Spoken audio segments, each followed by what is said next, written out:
വിശ്വാസം സംരക്ഷിക്കാൻ കഴിയില്ലെങ്കിൽ പിണറായി വിജയൻ ആ കസേര ഒഴിഞ്ഞു പോകണം.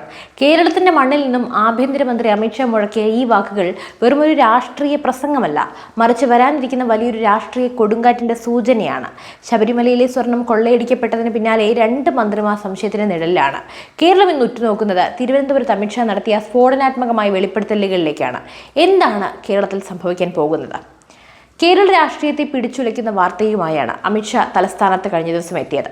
BJP സംസ്ഥാന ജനപ്രതിനിധി സമ്മേളനം ഉദ്ഘാടനം ചെയ്തുകൊണ്ടാണ് അദ്ദേഹം നടത്തിയ പ്രസംഗം പിണറായി സർക്കാരിനും പ്രതിപക്ഷമായ UDF-നും ഒരുപോലെ വെല്ലുവിളിയായി മാറിയിരിക്കുന്നു. പ്രത്യേകിച്ചും ശബരിമല വിഷയത്തിലും മുനമ്പം വിഷയത്തിലും അമിത്ഷാ നടത്തിയ ചോദ്യങ്ങൾ കേരളത്തിലെ രാഷ്ട്രീയ സമവാക്യങ്ങളെ മാറ്റിമറിക്കാൻ പോകുന്നതാണ്. അമിത്ഷാ ഉന്നയിച്ച ഏറ്റവും ഗുരുതരമായ ആരോപണം ശബരിമലയിലെ സ്വർണവുമായി ബന്ധപ്പെട്ടതാണ്. ശബരിമലയിൽ നിന്നും കൊള്ളയടിച്ച സ്വർണം കേരളത്തെ മാത്രമല്ല, രാജ്യത്തെ വിശ്വാസ സമൂഹത്തെ ആകെ ബാധിച്ച ഒന്നാണ്. അദ്ദേഹം തുറന്നടിക്കുന്നു. വെറും ഒരു ആരോപണമല്ല ഇത്, മറിച്ച് താൻ നേരിട്ട് FIR കണ്ടു എന്ന് അദ്ദേഹം വ്യക്തമാക്കുമ്പോൾ അതിന്റെ ഗൗരവം വർദ്ധിക്കുന്നു.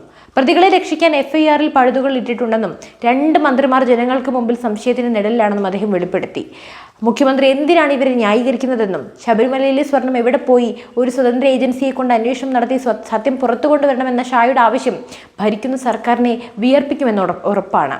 കേരളത്തിലെ വോട്ട് ബാങ്ക് രാഷ്ട്രീയത്തെ കടന്നാക്രമിക്കാനും അമിത്ഷാ മറന്നില്ല. മുസ്ലിം വനിതകൾക്ക് സ്വതന്ത്രമായി ജീവിക്കാൻ ഇവിടെ അവകാശമില്ലേ എന്ന് ചോദിച്ച അദ്ദേഹം മുനമ്പം വിഷയത്തിൽ സർക്കാർ എന്ത് നടപടിയാണ് സ്വീകരിച്ചതെന്നും ചോദിച്ചു. LDF-ഉം UDF-ഉം ഒരുപോലെ popular front, SDPI, Jamaat-e Islami എന്നിവയുടെ വോട്ട് ബാങ്ക് ലക്ഷ്യമിട്ടാണ് പ്രവർത്തിക്കുന്നത്. ഈ പ്രീണന രാഷ്ട്രീയം കേരളത്തിന്റെ ഭാവി അപകടത്തിലാക്കുമെന്നും അമിത്ഷാ പറയുന്നു. തിരുവനന്തപുരം കോർപ്പറേഷൻ ഭരണം BJP പിടിച്ചെടുത്തതിന് ശേഷം ആദ്യമായിട്ടാണ് ഷാ കേരളത്തിലെത്തുന്നത്. തിരുവനന്തപുരത്ത് BJP വരുമ്പോൾ പത്മനാഭസ്വാമിക്ക് മുന്നിൽ തൊഴാൻ വരുമെന്ന് താൻ വാക്ക് നൽകിയിരുന്നു. അതിന്ന് പാലിച്ചു എന്നും അദ്ദേഹം കഴിഞ്ഞ ദിവസം പറയുന്നു. കേരളത്തിൽ താമര വിരിയുക എളുപ്പമായിരുന്നില്ല. അധികാരമില്ലാതിരുന്നിട്ടും ലക്ഷക്കണക്കിന് പ്രവർത്തകരുടെ ആത്മസമർപ്പണമാണ് BJP ഇവിടെ എത്തിച്ചത്.